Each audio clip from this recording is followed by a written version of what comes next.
मित्रों, हम लोगों ने अपने पूरे जीवन काल में कई सारे मंदिरों के दर्शन किए हैं और जब भी हमने महादेव के मंदिर का दर्शन किया जिसमें हमेशा ही हमें शिवलिंग के समक्ष या फिर महादेव मंदिर के बाहर एक बेल रूपी मूर्ति दिखाई देती है। पर क्या आप जानते हैं कि हमारे हिंदू धर्म ग्रंथ में इस बेल की मूर्ति को भगवान शिव का ही एक परम भक्त बताया गया है, जिन्हें हम लोग आम भाषा में नंदी महाराज कहते हैं, जिसका वर्णन हमारे धर्म ग्रंथों में कई जगहों पर प्राप्त होता है और मूलतः हमें शिव पुराण में इसका वर्णन प्राप्त होता है। मित्रों, आज के इस वीडियो में हम इन्हीं नंदी महाराज के बारे में जानने वाले हैं कि आखिर नंदी महाराज भगवान शिव के इतने परम प्रिय क्यों हैं और किन कारणों की वजह से ये भगवान शिव के वाहन बने थे। और इसे जानने के लिए आप हमारे वीडियो के अंत तक बने रहिए।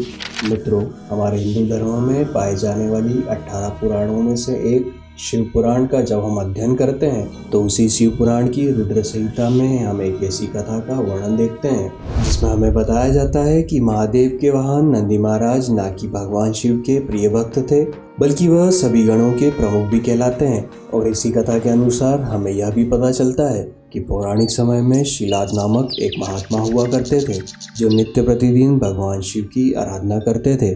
और इसी तरह महादेव की आराधना करते हुए समय बीतता रहा, जिससे एक महर्षि को एक दिन यह भय सताने लगा कि मेरी मृत्यु के बाद मेरे कुल का तो नाश हो जाएगा। और इसी सोच में चिंतित बैठे मुनि को अपने पूर्वजों की कथाएं याद आने लगी और उसी के अनुसार मृत्युहीन पुत्र की प्राप्ति के लिए देवराज इंद्र की तपस्या शुरू कर दी। और जब इंद्रदेव प्रसन्न होकर के महर्षि को वरदान देने प्रस्तुत हुए, क्योंकि महर्षि ऋषि ने एक ऐसा वरदान मांगा जो कभी पूर्ण नहीं हो सकता, जिसके कुछ क्षणों पश्चात इंद्रदेव ने अपने आप को असमर्थ बताते हुए महर्षि को महादेव की आराधना करने का सुझाव दिया। देवराज इंद्र के सुझाव अनुसार महर्षि देवों के देव महादेव की आराधना शुरू कर देते हैं, जिसके पश्चात महर्षि ने घोर तप किया। महर्षि के कठोर तप को देखते हुए महादेव वहां पर उपस्थित हुए और महर्षि से एक वरदान मांगने को कहा। महर्षि ने महादेव से एक ऐसे पुत्र की प्राप्ति का वरदान मांगा जो महादेव की तरह ही अमर हो, न तो मनुष्यों की तरह उसका जन्म हो और न ही मृत्यु कभी उसे स्पर्श भी कर सके। परंतु इस वरदान को सुनकर के महादेव बड़े धैर्य के साथ मुनिवर से कहते हैं, हे मुनिवर, मैं आपको यह वरदान तो नहीं दे सकता हूँ, परंतु मैं आपको एक ऐसा वरदान देता हूँ कि जिस वरदान स्वरूप आप इसी जन्म में मेरे पिता बनेंगे और मैं तुम्हारे पुत्र के रूप में ही धरती पर जन्म लूंगा। और इतना कहते ही महादेव वहाँ से अंतर्धान हो जाते हैं, जिसके पश्चात शिलाद मुनि भी अपनी तपस्या में लीन हो गए।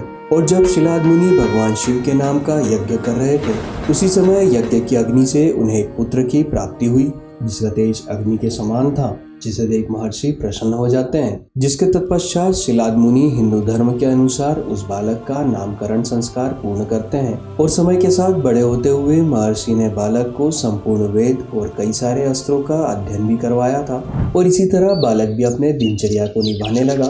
तभी एक दिन महादेव की आज्ञा से मित्र और वरुण नाम के दो मुनि बालक को देखने के लिए महर्षि के आश्रम में उपस्थित हुए, जो मुनिवर को बताते हैं कि आपका पुत्र अल्पायु है और उसकी मृत्यु का समय निकट आ रहा है। और इसी कथन को सुनकर महर्षि अपने पुत्र प्रेम में अपने पुत्र को गले से लगाकर रोने लगते हैं।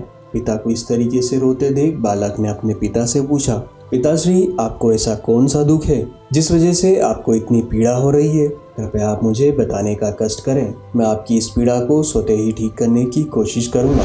जिसके संदर्भ में मुनि ने अपने पुत्र से कहा, बेटा, मैं तुम्हारी अल्पायु से दुखी हूँ। जिसे सुन बालक हंसने लगा और अपने पिता से कहा, पिताश्री, आपने तो मुझे वरदान स्वरूप महादेव से ही प्राप्त किया है, जिसके पश्चात भी आप दुखी हो रहे हैं। क्या आपको आपके देव महादेव के वरदान पर भरोसा नहीं? अगर आपको उन पर पूर्ण विश्वास है तो रोइए नहीं, आप चिंता ना कीजिए। जिसने मुझे यह जीवन दान दिया है वही मेरे प्राणों की रक्षा भी करेगा।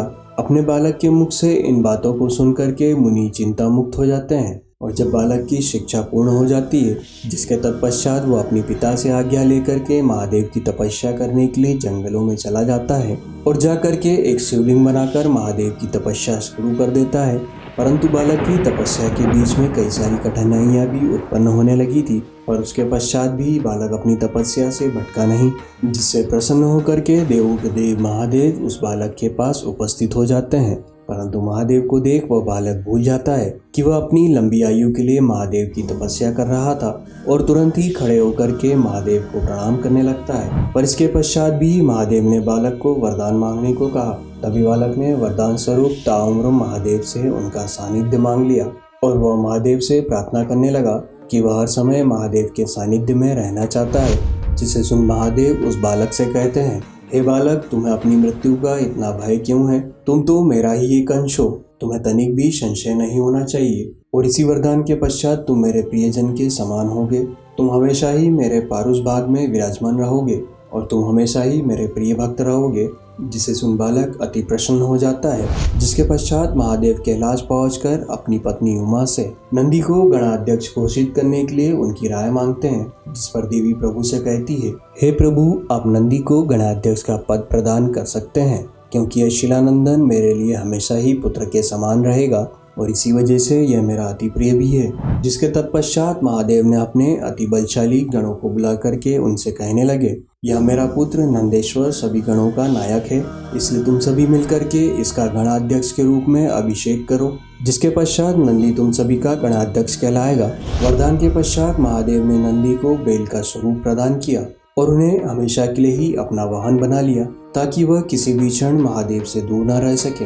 और इसी तरह महाराज नंदी महादेव के प्रिय गणों में से एक हो गए और तभी से शिव की मूर्ति के साथ हमेशा ही नंदी महाराज की प्रतिमा स्थापित रहती है। मित्रों, कई ग्रंथों के अनुसार हमें यह भी पता चलता है कि देवों के देव महादेव हमेशा ही ध्यान मग्न रहते हैं और इसी वजह से हमारी पृथ्वी का संतुलन बना रहता है। परंतु जब महादेव ध्यान मग्न होते हैं तो उनके भक्तों की आवाज महादेव तक नहीं पहुंच पाती। वहीं हमें शिव पुराण के कथन के अनुसार यह भी पता चलता है कि अगर कोई मनुष्य अपनी इच्छा नंदी के कानों में कहेगा तो वह नंदी की प्रार्थना बन जाती है और नंदी की प्रार्थना महादेव कभी भी अनसुनी नहीं करते। और इसी तरह नंदी के कानों में कही गई इच्छा जल्दी पूर्ण हो जाती है। और इसी के साथ हमारा यह वीडियो यहीं पर समाप्त हो जाता है। अगर आपको हमारी वीडियो अच्छी लगी हो तो वीडियो को लाइक करके कमेंट जरूर करें और अगर आप प्रथम बार हमारे चैनल पर उपस्थित हुए हो तो चैनल को सब्सक्राइब करके बेल आइकन जरूर दबाएं, ताकि आने वाले समय में ऐसे ही वीडियो आपको निरंतर प्राप्त होती रहे। तब तक के लिए जय श्री राम।